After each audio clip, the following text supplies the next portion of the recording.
Welcome back to Lutherans Alive and Pastor Linda Theophilus of Emmanuel Lutheran Church Eastmont and the Church and Society Committee, and representing today Lutheran Immigration, Refugee Services, and related subjects. Thanks, Linda, so much for coming in today. We were talking about post-World War II Lutherans, 1 in 10 being refugees. I was just thinking, as you were saying that, I can remember as a young boy in the 50s, not long after the Second World War, being of German heritage, hearing family stories about people who were displaced, about people who were afraid to talk about their heritage because of the recent history and many of the lingering hostilities that were still very much on people's minds. And for me, that was kind of a generation removed, but close enough to feel the reverberations of those kinds of feelings. Yeah, and I remember hearing things too, like a member of my congregation when I was around 8 years old, and they had come from Germany, and she said, you couldn't talk about the things they ate. Yeah, and I remember thinking, oh, they ate rats, and I think she said they did, but there were other things she wouldn't even say what they ate. And in Eastmont, interesting, when I came to Eastmont, many of the members of my congregation actually live in that neighborhood, and a lot of the neighbors are Jewish. It was a heavily Jewish neighborhood, at least starting back in the 50s. Things have changed a lot since then. But all the members of the congregation who would talk about neighbors who were Jewish and realizing that this neighbor had numbers tattooed in from when they had been in a concentration camp. You know, stories like that. So it's close, it's near to us, and yet in some ways we're very removed from the national discussions because Pittsburgh is not an area that's had a major influx of immigration of any kind over the last 20, 25 or so years. I guess for folks that do kind of reflect upon our area, most of the influx of folks from other cultures would be related to the healthcare field, I guess, with the teaching hospitals and the students. Yeah, that's been very obvious. That come into our community. That's probably the thing that most people would think of, thinking of our area, and that certainly isn't what most other areas of the country, I would think, would be experiencing.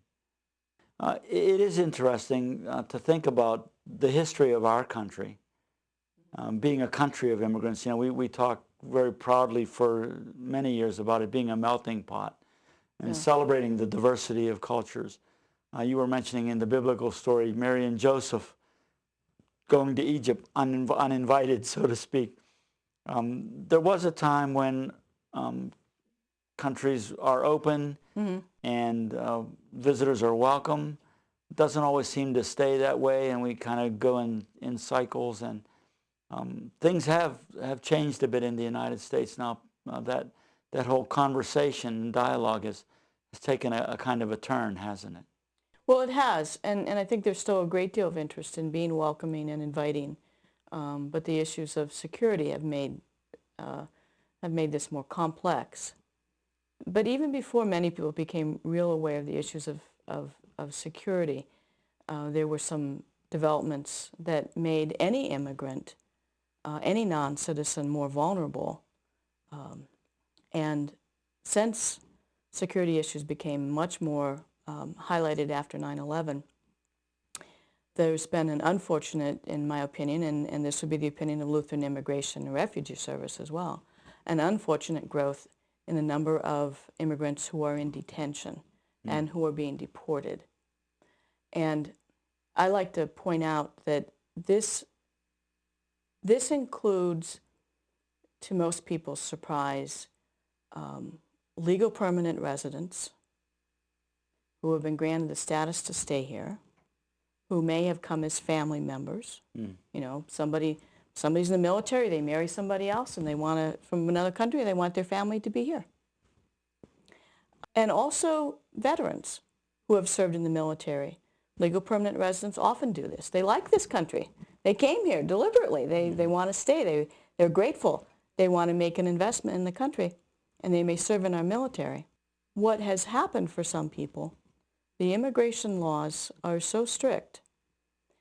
If someone has a very small misdemeanor on their record, that can be enough to be deported.